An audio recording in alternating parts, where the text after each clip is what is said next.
Hi, we're back for another video. Welcome back. If you've seen my previous video, we talked about the plea hearing and what happens during that hearing with the judge. For today's topic, we're going to talk about kind of the intermediate step before we get to the sentencing hearing. It's a very important part of the federal process. It's a pre-sentence report investigation that's going to happen. It's conducted by probation. So if you have a probation officer who's working with you for pretrial probation, this is that same group. It may not be your probation officer that's going to do the investigation, but for the most part, it is an interview. It is an interview that you're going to participate in. Depending on your lawyer, and you're going to have to ask your lawyer if they will actually join you for that interview. I had a private attorney, and she did join me, and I thought it was very helpful. I'm not sure if you have a public defender and whether or not they actually will sit in on the pre-sentencing report interview, but it's definitely allowed. But you also want to probably get some coaching from either your lawyer, public defender on what questions you're going to ask. Now, if you've seen my previous video on the psychological evaluation, and I'm going to put that up as a card so that you can watch it. The psychological evaluation pretty much is the same thing. It asks a lot of the social history background stuff, and they're going to ask the same thing in this pre-sentencing report. Okay, so like I said before, this will be conducted by a person from probation. They are in charge of taking down all the notes. Essentially, what it is kind of like a multi-page, document with lots of questions, and their job during the session is to write down what you say, and then they're going to summarize it. It's usually not word for word of what you said, although they may use some quotes that they find helpful or interesting. I kind of want to also set up this kind of a mindset for you as the person going through this interview. If you have a good relationship with your probation officer and you've met others in that particular office in your district, and you get a feel that these folks are friendly, they are sympathetic to people who are on pretrial, that they understand why people are in these situations, and that they will not kind of act as if like I'm trying to ask you a whole bunch of gotcha questions. Your lawyer probably will be able to figure that part out if they've had experience practicing in your jurisdiction. That they'll know kind of whether or not this particular interviewer is going to be a hard one or easy one. But in general, I found from my interview it was very friendly. The person who interviewed me, it was a very kind of casual talking kind of setup, that it wasn't like, here's the question, what's your answer? So it helps, and I think it also just for her to do her job, she wants it to be a real conversation as opposed to an interrogation. So that's kind of where we're going to start off with in terms of what the pre-sentencing report will be about. I want to go through here pretty quickly that, like I said, it will start with family history. So they want you to go back to your childhood, talk about kind of what's going on in your life as a child, your relationship with your parents, your siblings, your extended families. If you've gone through the psychological evaluation, this stuff would be very similar, but if you've never thought about it, thought about how to talk about your family, this is stuff that you should practice on. Who do you consider your family? How do you talk about them? Have you had good relationships or bad relationships? One thing I will tell you, from my experience with the interviewer, it's okay to talk about the bad experiences, and don't feel like you can't say it because you don't want to be disrespectful to your family members and say bad things about them that would go on record. That's not how she'll note it. She'll note it more that if there were a lot of conflict, as a child, for example, if you had an older brother who would beat you up a lot, and that he had an anger issue, you say that, and that as a child you were physically abused constantly by an older brother. You know, those, as I've said in the psychological evaluation, those things are not like, you can't say that, oh, they directly led to where I am today, where I'm a drug dealer. And that's the reason why I am. But kind of growing it up in certain circumstances does have an impact on how you develop from a child into an adult, right? So that's the reason why they ask these questions about your family history and background, right?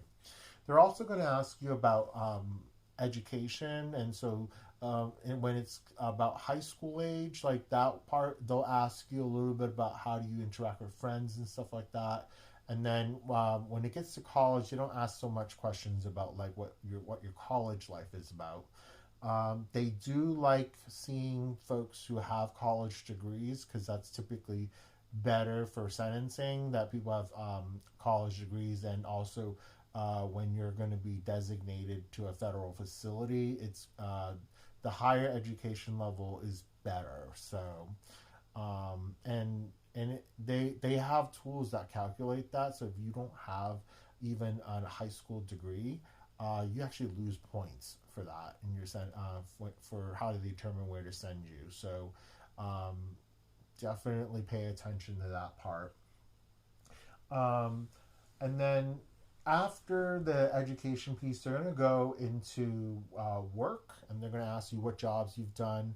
If you haven't had a lot of work experience, it's probably not going to be too difficult of a section. If you have been working for 15 plus years for a lot of different employers, in general, what they're going to ask you is what you've done in the last 10 years.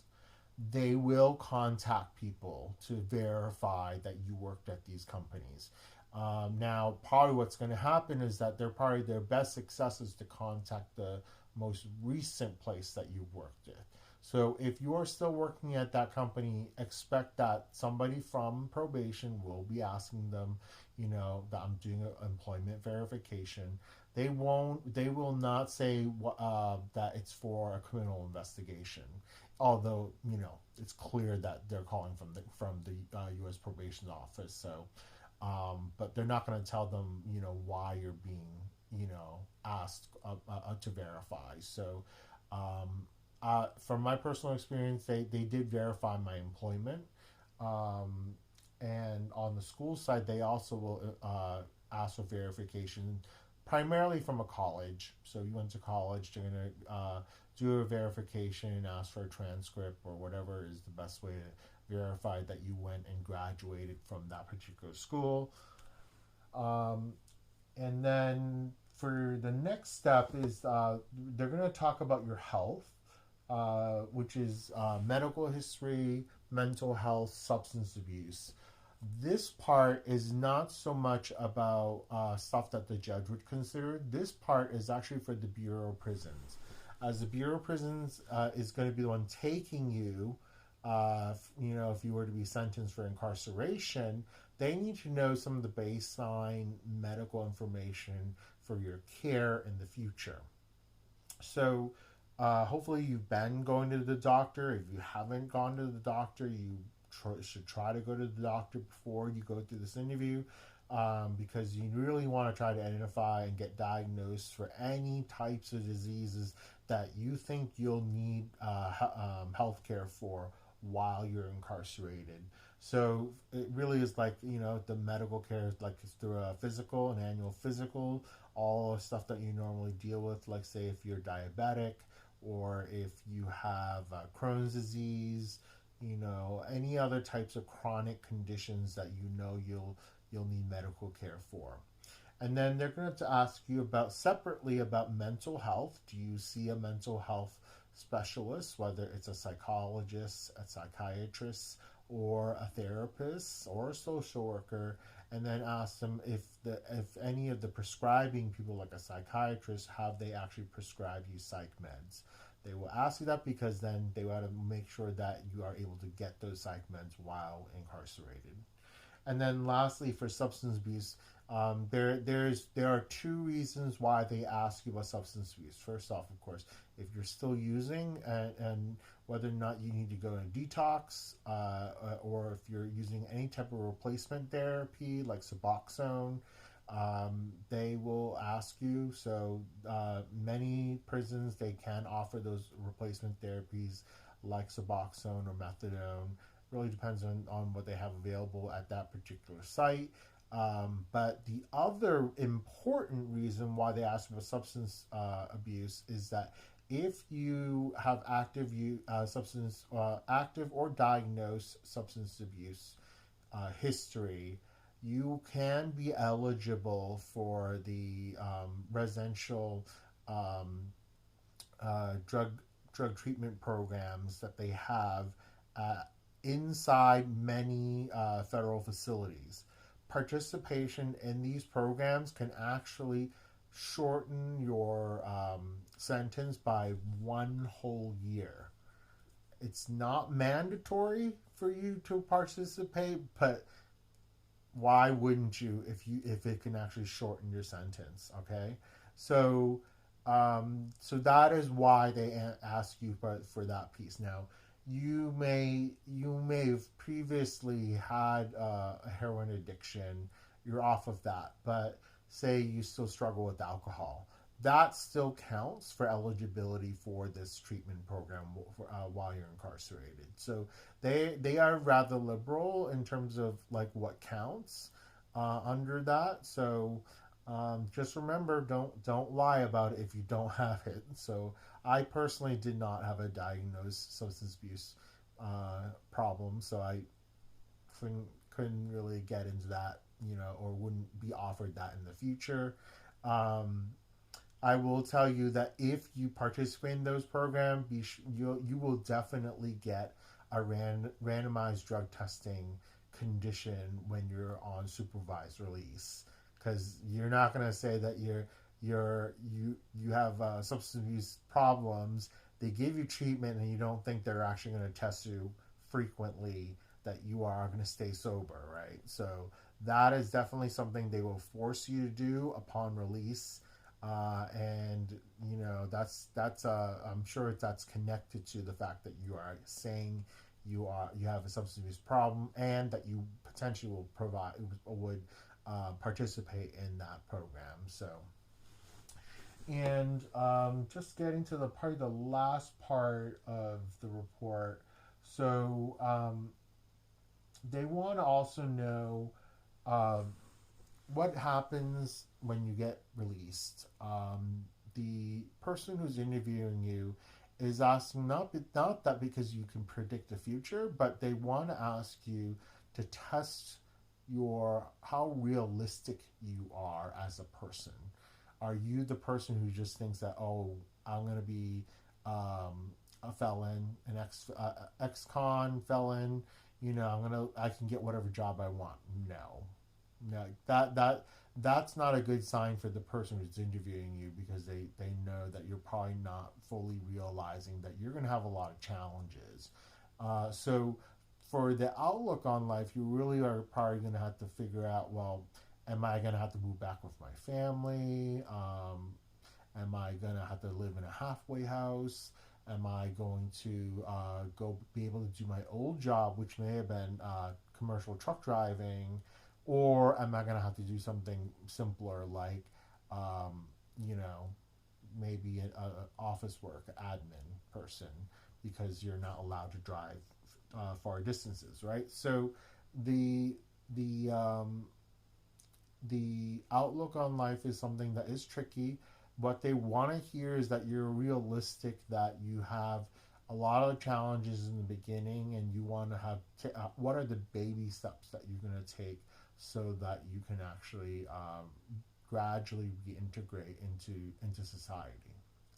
So I talked all about the interview. That is it. So that is, and then by then they'll stop. The interviewer will explain to you what does it mean after this.